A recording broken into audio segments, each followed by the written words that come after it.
నిజామాబాద్ జిల్లా తాంసీ మండలం పొన్నారి గ్రామ శ్రామికులైన బీసీ ఎస్సీ ఎస్టీ ప్రజలకు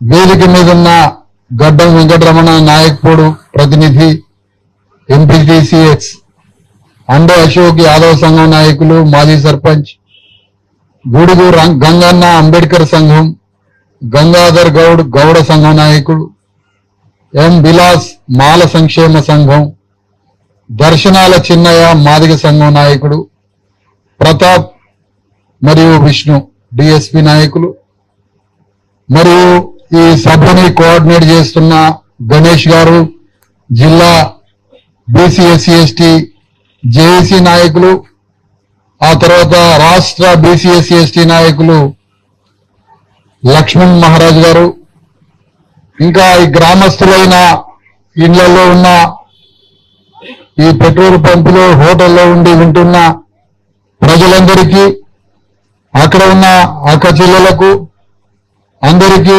నమస్తే. జై భీమ్, జై భారత రాజ్యాంగం. అయ్యా, నేను ఏ రాజకీయ పార్టీ నుంచి రాలేదు.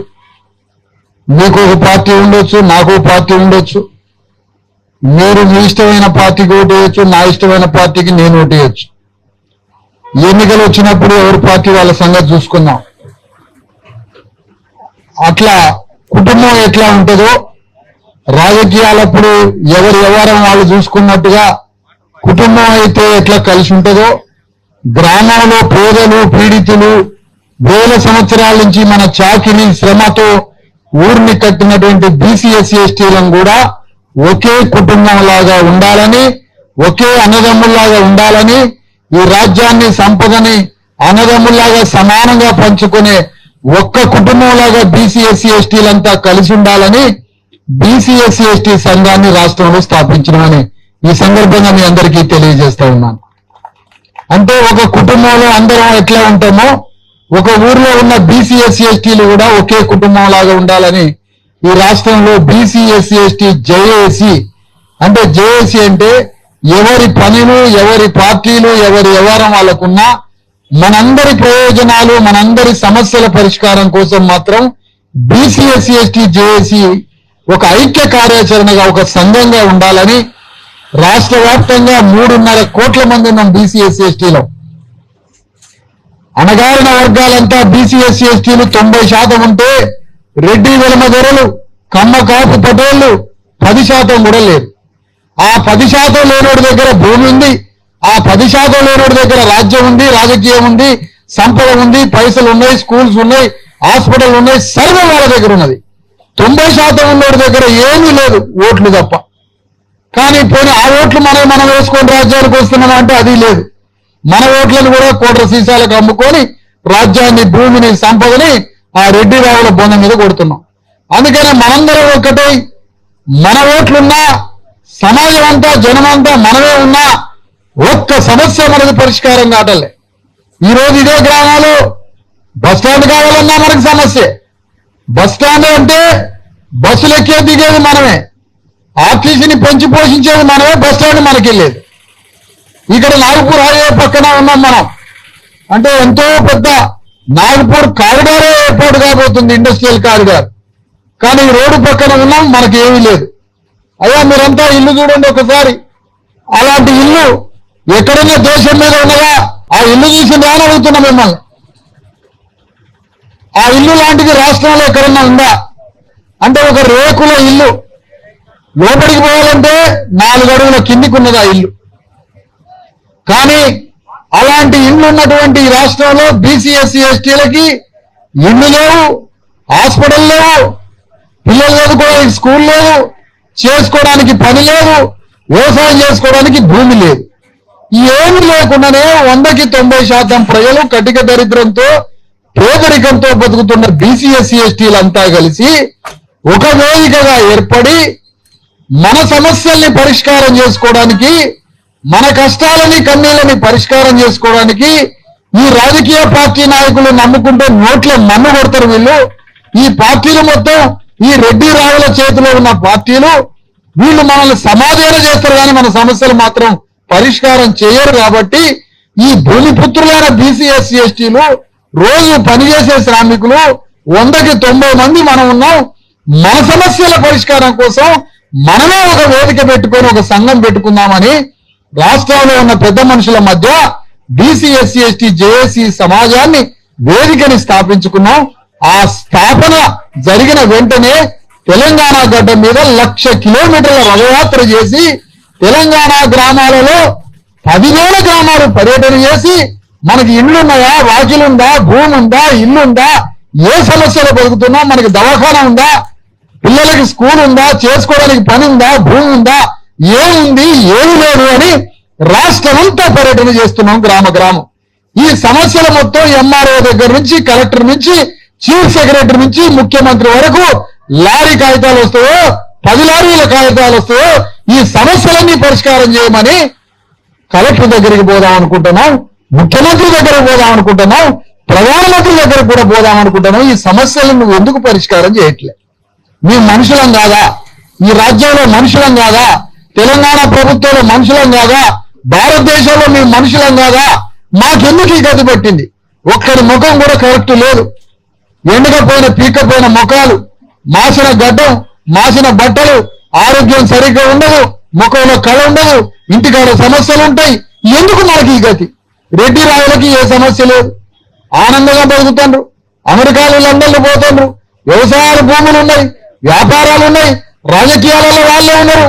కానీ ఈ 50 రాజులకి, మాదిగోళ్ళకి, మాలోళ్ళకి, సాగలోళ్ళకి, మంగళోళ్ళకి ఇలా ఈ ఊర్లో చూడండి కుమ్మరి వాళ్ళు 20 మంది ఇండ్లు ఉన్నాయి, కుమ్మరోళ్ళు 20, సాగలోళ్ళు 60 ఇండ్లు ఉన్నాయి, మంగళోళ్ళు 30 ఇండ్లు ఉన్నాయి, మున్నూరు కాపులు తెలుగోళ్ళు 50 మంది ఉన్నారు, 50 ఇండ్లు ఉన్నాయి, యాదవులు 100 ఇండ్లు ఉన్నాయి, పద్మశాలీలు 50 ఉన్నాయి, బెస్తోళ్ళు 60 ఇండ్లు ఉన్నాయి, మాదిగోళ్ళు 60 ఇండ్లు ఉన్నాయి, మాలలు 200 ఉన్నారు, కోన పూల 20, ముదిరాజులు 20 ఇండ్లు ఉన్నాయి, ఎస్టీలు 10 ఇండ్లు ఉన్నాయి, గౌన్లోళ్ళు 4 ఇండ్లు ఉన్నాయి. ఏ ఇంట్లో గొప్పగా బతుకుతారు? మన బీసీ ఎస్సీ ఎస్టీలో అంతా ఏ ఆస్తులు పాస్తులు ఉన్నాయి? మనకి దవాఖానా లేదు, ఊళ్ళే ఒక పిహెచ్సి సెంటర్ లేదు.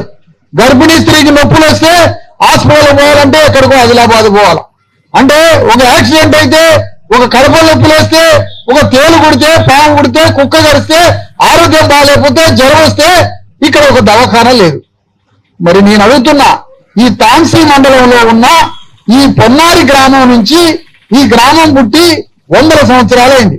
అంతకుముందు నిజాంకి ట్యాక్సులు కట్టినాం, అంతకుముందు కాకతీయుల సమయంలో ట్యాక్సులు కట్టినాం, అసఫ్జాహీ వంశస్థుల టైంలో ట్యాక్సులు కట్టినాం, మొఘల్ సామ్రాజ్యం బహుమనీ సుల్తాన్ సమయంలో ట్యాక్సులు కట్టినాం, 70 ఏళ్ల క్రితం రాజ్యం వస్తే కాంగ్రెస్ ప్రభుత్వానికి ట్యాక్స్ కట్టినాం, ఇవాళ రేవంత్ రెడ్డి ప్రభుత్వానికి ట్యాక్సులు కడుతున్నాం. మరి ట్యాక్సులు మన నుంచి రాజ్యానికి పోతున్నాయి కదా. అంటే ఈ పొన్నారి గ్రామం నుంచి ఇప్పటి వరకు 100 కోట్ల ట్యాక్సులు పోయి ఉంటాయి, 100 కోట్ల రూపాయల ట్యాక్సులు పోయి ఉంటాయి ఈ గ్రామం నుంచి. నిజం చెప్తున్నా, 100 కోట్ల రూపాయల ట్యాక్సులు పొన్నారి గ్రామం నుంచి రాజ్యానికి పోయి ఉంటాయి. మరి 100 కోట్ల ట్యాక్సులు పోయి ఉంటే ఒక 5 కోట్లు పెట్టి హాస్పిటల్ కట్టేయలేదు పొన్నారి గ్రామానికి, ఒక 5 కోట్లు పెట్టి స్కూల్ కట్టేయలేదు, ఒక 2 కోట్లు పెట్టి బస్ స్టాండ్ కట్టేయలేదు. 100 కోట్లు రాజ్యానికి పోయినాయి కదా, 10 కోట్ల రూపాయలు పెట్టి మా అందరికీ డబుల్ బెడ్రూమ్ ఇళ్లు కట్టేయలేదు. ఎక్కడ 100 కోట్లు మన నుంచి పొన్నారి గ్రామం నుంచి రాజ్యానికి పోయినాయి కదా, ఎవరింట్లో ఇంత భూమి మచ్చలేదు, ఓ డబుల్ బెడ్రూమ్ లేదు, ఒక దవాఖానా లేదు, ఒక స్కూల్ లేదు. కానీ ఈ గ్రామం నుంచి 100 కోట్ల రూపాయలు రాష్ట్రానికి పోయినాయి. రేవంత్ రెడ్డికి జీతం ఇచ్చినా మన ఊరు నుంచి ఇచ్చిన పైసలు అందులో ఉంటాయి. చంద్రబాబు నాయుడు జీతం తీసుకున్నా మన పొన్నారి గ్రామం నుంచి పైసలు ఉన్నాయి. చంద్రబాబు నాయుడు అయినా, రేవంత్ రెడ్డి అయినా, కేసీఆర్ అయినా వాళ్ళు 3 లక్షలు 4 లక్షలు జీతం తీసుకున్నా మన పొన్నారి గ్రామం నుంచి ప్రతి నెల 100 రూపాయలు అందులో ఉంటాయి. మరి మనకేమొచ్చింది ఈ రాజ్యం నుంచి? ఏమీ రాలేదు. అందుకనే ఈ రాజ్యాన్ని మనం పరిపాలించాలి. అందుకనే అంబేద్కర్, పూలే వీళ్ళంతా మహానుభావులు మన దేశంలో, మన రాష్ట్రంలో మార్పు కోసం ఒక రాజ్యాంగం రాసి ఓటనే గండ్రగొడ్డలు మన చేతికిచ్చి మీ ఓట్లు మీరు వేసుకొని ఈ రాజ్యాన్ని పరిపాలించమని మనకి ఇంత గొప్ప అవకాశం ఇస్తే ఆ ఓటును కూడా అమ్ముకుంటున్నాం మనం. అందుకని ఈ సందర్భంగా చెప్తున్నా, తెలంగాణ గడ్డని యాదవులు పరిపాలించొద్దా, రెడ్డి రావులే పరిపాలించాలా, శాఖలు పరిపాలించొద్దా, ఈ రాజ్యాన్ని గంగపుత్రులు పరిపాలించొద్దా, మాలమాదిగోడు తెలంగాణ గడ్డని పరిపాలించొద్దా, గౌళ్ళను పరిపాలించొద్దా? ఈ రాజ్యాన్ని మేము అట్టడుగు వర్గాలైన యాదవులు, గౌళ్ళలు, ముదిరాజులు, సాగలి, మంగలి, వంజరి ఇలాంటి అణగారిన వర్గాలు మనం ఎందుకు తెలంగాణను పరిపాలించకూడదని తెలంగాణ గడ్డ మొత్తం పర్యటిస్తున్నాం. అట్టడుగు శ్రామికులైన పేదలే ఈ తెలంగాణ గడ్డను పరిపాలించి రెడ్డి రాజుల రాజ్యాన్ని సమాధి చేయాలనే ఈ రథయాత్ర బయలుదేరిందని మీ అందరికీ తెలియజేస్తా ఉన్నాం. అరే ఒకడు పోగానే ఒకడు ఒక రెడ్డి పోగానే వేలమదొర పోగానే రెడ్డి దొర. ఇదేనా మీరేనా? మొత్తం తిప్పి కొడితే 110 మంది లేరు, ఎటు ఊడి రాజ్యానికి మీరే వస్తారు. నిన్న కేసీఆర్ వరంగల్లో సభ పెట్టినమ్మా. నేను ఒకటి అడుగుతున్నా కేసీఆర్కి, మీలాగానే నేను కూడా చేయకూడతా కేసీఆర్కి. కానీ రేపు రాబోయే రాజ్యం వస్తుందంటున్నాను, నీ ప్రభుత్వమే వస్తుందంటున్నావు. మరి రేపు రాబోయే నీ ప్రభుత్వాన్ని మా గొల్లల చేతిలో పెడతావా? రేపు రాబోయే తెలంగాణలో కేసీఆర్ చేతికి వచ్చే ప్రభుత్వాన్ని మా మాదిగోల చేతిలో పెడతావా? మా మాలల చేతిలో పెడతావా? మా నాయకపోడు మా ప్రధాన కులమైనటువంటి ఎస్టీ చేతిలో పెడతావా? మా బొక్కల చేతిలో పెడతావా? మాలమాది చేతిలో పెడతావా? అంటే పెట్టడాట కేసీఆర్కి రేపు రాజ్యం రాగానే వెలమల చేతిలో పెడతారట. మరి అదేం న్యాయమయ్యా? పోనీ వెలమల చేతిలో పెట్టు. నీ వెలమల్లో 100కి 90 మంది ఉంటే పెట్టు. 100కి 90 మంది కాదు, 1% సగం శాతం లేరు నీ వాళ్ళు. అంటే రేపు కేసీఆర్కి రాజ్యం వస్తే వెలమల చేతిలో పెడతాడట, రేవంత్ రెడ్డికి రాజ్యం వస్తే రెడ్ల చేతిలో పెడతారట, బీజేపీకి రాజ్యం వస్తే రెడ్డి చేతిలో పెడతారట. మరి మేమేం కావాలా? ఇవో ఈ సమస్యలు పెట్టుకొని తిరగాల. మాకు దవాఖానా లేదు, మా పోరగాళ్ళ స్కూల్ లేదు, మా చేతికి పని లేదు, మా చేతిలో భూమి లేదు, మేము ఆరోగ్యాలు బాగా వస్తున్నాం అని మనం కాగితాలు పట్టుకొని కలెక్టరేట్ చుట్టూ మనం తిరగాల. వాళ్ళు రాజ్యాన్ని వెళ్తా ఉంటారట. అందుకని ఈ సందర్భంగా నేను చెప్తున్నా, కేసీఆర్ రేపు రాజ్యానికి వచ్చినా మీ ప్రభుత్వం వస్తే మీ ప్రభుత్వాన్ని 90% బీసీ ఎస్సీ ఎస్టీల చేతికి ఉపయోగపడాలని ఈ సందర్భంగా కేసీఆర్ని డిమాండ్ చేస్తున్న ఈ వేదిక మీద నుంచి. రేపు కాంగ్రెస్ పార్టీకి అధికారం వచ్చింది కదా, మీ అధికారాన్ని ఇమీడియట్ గా కులాలను లెక్కబెట్టి ఏ కులం ఎంతనో అంత వాటాన్ని పంచుతున్నాను రాహుల్ గాంధీ అంటాడు కదా. ఇవాళ తెలంగాణ గడ్డ మీద 90% జరుగున్నారు. మర్యాదగా రాజ్యాన్ని తీసుకొచ్చి బీసీ ఎస్సీ ఎస్టీ చేతిలో ఉపయోగపడి రాహుల్ గాంధీని కూడా డిమాండ్ చేస్తున్నాం. కిషన్ రెడ్డి బీజేపీ పార్టీకి రాష్ట్ర అధ్యక్షుడు, బీజేపీ కూడా సవాలు చూస్తున్నాం. తెలంగాణ గడ్డ మీద 90% బీసీ ఎస్సీ ఎస్టీలు ఉన్నారు. బీజేపీకి రాజ్యం వస్తే దాన్ని తీసుకొచ్చి మా చేతిలో పెట్టు. రాజ్యం మా చేతికి ఏమంట, రాజ్యం మాత్రం 100కి 5-10 మంది లేనివాడి రెడ్డి రాజుల చేతిలో ఉండాలట. ఇది ఏమి న్యాయం అని అడుగుతున్నాం. అందుకనే ఈ ప్రశ్నలు కురిపించడానికి, అమాయక ప్రజల్లో చైతన్యం తేవడానికి, మన బతుకంతా ఓట్లేయడం, మన బతుకంతా ట్యాక్సులు కట్టడం, మన బతుకంతా వాళ్ళ భూములు పనిచేయడం, మన బతుకంతా వాళ్ళ సినిమాలు తీస్తే సినిమాలు చూడటం. మన సినిమా హీరోలు మనకు ఉండరు, రాజకీయంలో హీరోలు ఉండరు, భూమికి యజమానులుగా మనం ఉండవు, హాస్పిటల్కి యజమానులుగా ఉండవు, స్కూల్స్ మన చేతిలో ఉండవు, ట్యాక్సులు మనమే కట్టాలా. సర్వం వాడిని కట్టి రోడ్ల మీద కూలీలు పని చేసుకొని నెత్తురు చిందించి ఒక ముద్ద అన్నం తిని కోట్ల సీసా తాగి మళ్ళీ అందులో సగం డబ్బులు రేవంత్ రెడ్డికి కట్టాలి. ఇది ఏమి న్యాయం? ఇది ఎక్కడి ధర్మం?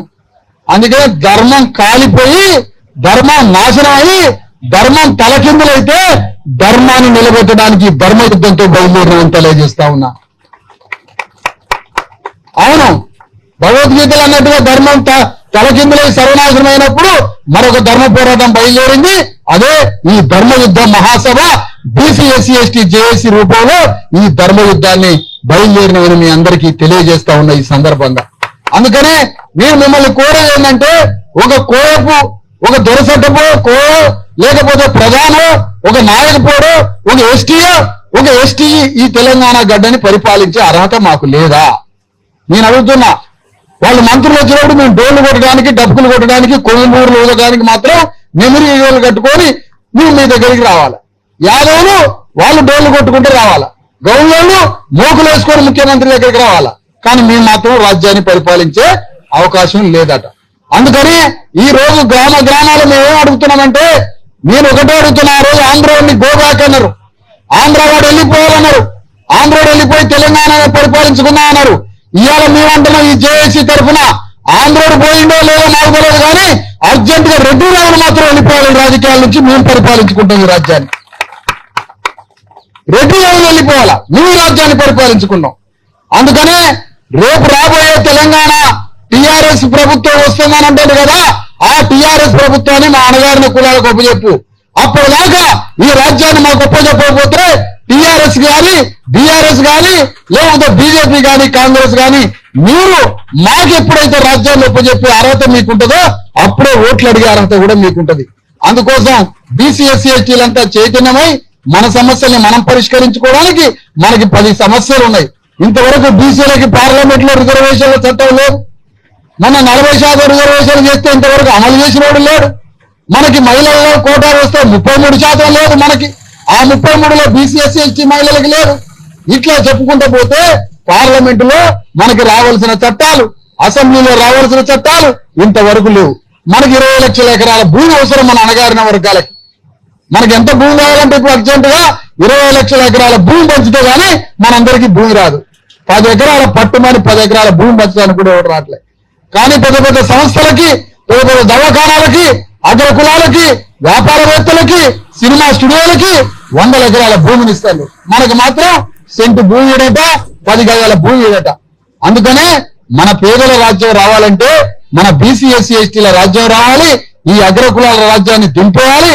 అణగారిన వర్గాల రాజ్యం కోసమే ఈ బీసీ ఎస్సీ ఎస్టీ జేఏసీని స్థాపించడమని మరొక మారు తెలియజేస్తూ, ఎవరి పార్టీ జెండాలు ఎక్కడున్నా బీసీ ఎస్సీ ఎస్టీ జేఏసీ జెండా మాత్రం గ్రామాలలో రెపరెపలాడాలని మీ అందరినీ కోరుతా ఉన్నాను. ఈ సందర్భంగా మీ పార్టీ జెండా మీ ఇంట్లో పెట్టుకో, నా పార్టీ జెండా నా ఇంట్లో పెట్టుకుంటా.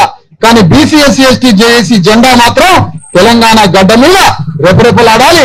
గ్రామ గ్రామంలో మనం ఈ సంఘంలో చేరి ఈ సంఘంలో మనందరి సమస్యల్ని పరిష్కరించుకోవడానికి మనం పోరాడాలని ఈ సందర్భంగా కోరుతూ, ఈ పొన్నారి గ్రామంలో ఉన్నటువంటి ఈ కుమ్మరి వాళ్ళు 20 మంది ఉన్నారు. 20 ఇళ్ళు ఉన్నాయట కుమ్మరోళ్ళు. ఈ కుమ్మరోళ్ళు 20 ఇళ్ళు ఉన్నాయి. వీళ్ళకి భూమి ఉందా అని అడుగుతున్నా. వీళ్ళకి ఇళ్ళు ఉన్నాయా అని అడుగుతున్నా. వీళ్ళకి దవాఖాన ఉందా, హాస్పిటల్ ఉందా? ఏముంది? ఏమి లేదు. మరి 20 ఇళ్ళ కుమ్మరోళ్ళు ఏం చేస్తారు? 2000 సంవత్సరాలు కుండ తయారు చేస్తారు. కుండ తయారు చేసిన ఈ కుమ్మరోళ్ళకి ఇవాళ కుండలు పోయినాయి. మరి వీళ్ళు ఎట్ట బతకాలి? గిన్నెల ఫ్యాక్టరీలు వచ్చినాయి. ఏది మొత్తం మన పాత్రలు, స్టీల్ పాత్రలు, రాతని పాత్రలు. ఆ పాత్ర పరిశ్రమ వీళ్ళకి ఏమైనా ఇస్తారా? ఇయ్యరు. కుమ్మరోని కుండ పోయింది, రాజ్యం పోయింది, భూమి పోయింది, సర్వం పోయింది. మరి కుమ్మరాయన అట్లా అయిపోయింది. సాగరంలో 60 మంది ఉన్నారు. వాళ్ళ వృత్తి పోయింది. వాళ్ళు ఎట్లా బతుకుతున్నారు? వాళ్ళకి ఇల్లు లేవు, వాకి ఇల్లు లేవని తేలింది. మంగళంలో 30 కుటుంబాలు ఉన్నాయి. వాళ్ళకి ఏముంది? ఈ రాజ్యం ఏమైనా షాపులు పెట్టించిందా? వాళ్ళకి షాపుకి ఏమన్నా ఇంత లోన్ ఇచ్చి ఒక 4 లక్షల రూపాయలు ఇచ్చి ఒక షాప్ పెట్టిందా? మొన్న హైదరాబాద్ పోతే పెద్ద పెద్ద స్టార్ హోటళ్ళల్లో మంగళూరు పెట్టలే. ఆ స్టార్ హోటల్లా రెడ్డి మంగళ షాప్ పెట్టిరు స్టార్ హోటళ్ళల్లో. అంటే మంగళ పని కూడా పోయింది ఈ దెబ్బతోటి. అంటే ఒక రెడ్డి ఆయన 2 కోట్ల రూపాయలు పెట్టి మంగళ షాప్ పెట్టిండు. అందులో మంగళాన్ని పని చేయాలంట. ఓడలేవు రెడ్డి ఆయన. ఇదేమి రాజ్యం, ఇదేమి సమాజం అని అడుగుతున్నాం మిమ్మల్ని అందరూ. అందుకనే ఆదిలాబాద్ జిల్లా ప్రభుత్వానికి దూరంగా ఉంది. ప్రభుత్వం అంటే ఇక్కడ ప్రజలకు తెలియదు. ప్రభుత్వంలో మనుషులం కాదు మనం. అందుకనే ఇంత దూరం ఉన్న రాజ్యానికి, ప్రభుత్వానికి దూరం ఉండి కలెక్టర్ వచ్చి పట్టించుకున్న లేడు. కలెక్టర్ ఇంటింటికి పోయి ఇల్లు ఎట్లుందో, సమస్యలు ఎట్లున్నాయో ఒక్క ఇంటికి వచ్చి దర్శనం చేసుకున్నది బాపాన పోలేదా? మరి ఆ కలెక్టర్ జీతం ఇచ్చేది మనమేనా? Collector రాడట, MRO రాడట.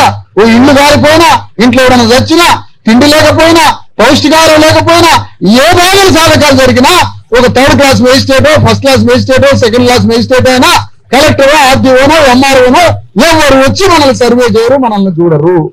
అందుకనే మనం చైతన్యంతో మెలిగినప్పుడే ఈ దొంగతనాలు ఆగిపోతాయి. మనం చైతన్యం లేనంత వరకు మనల్ని దోపిడీ చేస్తూనే ఉంటారు. అందుకని ఈ పొన్నారి గ్రామం నుంచి మనం 100 కోట్ల రూపాయల ట్యాక్స్ను ఈ రాజ్యానికి కడుతున్నాం. మనం 70 ఏళ్ల నుంచి ఓట్లు వేస్తున్నాం, మనం శ్రమ చేస్తున్నాం, మన రక్తాన్ని చిందిస్తున్నాం. కానీ మనకి ఈ రాజ్యం ఏమీ ఇవ్వట్లేదు. కాబట్టి మనందరం చైతన్యంతో ఈ గ్రామంలో మనకు రావాల్సిన సమస్యలు, పరిష్కారాలు ఏం కావాలనో వాటన్నింటినీ కలిపి రేపు కలెక్టర్ దగ్గరకు పోతున్నాం. ఆదిలాబాద్ జిల్లాలో అందరం పోయి ఈ సమస్యల పరిష్కారం కొరకు ఆదిలాబాద్ గడ్డ మీద ఈ జిల్లాలో సమస్యల్ని పరిష్కరించేంత వరకు ఆదిలాబాద్ కలెక్టర్ వెంటబడి సమస్యలు పరిష్కారం చేసుకునేటట్టుగా మనం పోరాటం చేయడానికి ఈ పొన్నారి గ్రామంలో బీసీ ఎస్సీ ఎస్టీ జేఏసీ కమిటీలోకి అన్ని కులాలను ఆహ్వానిస్తూ అందరం ఈ జేఏసీ కమిటీలోని చేరి బలోపేతం చేసి పొన్నారి గ్రామంలో బీసీ ఎస్సీ ఎస్టీ జేఏసీ గ్రామ కమిటీని మరి ఇక్కడ బలంగా తయారు చేసి అందరం ఈ సంఘంలో చేరి మన సమస్యల పరిష్కారం కోసం కలెక్టర్ తోటి కొట్లాడాలని మీ అందరికీ కోరుకుంటూ సెలవు తీసుకుంటుంది.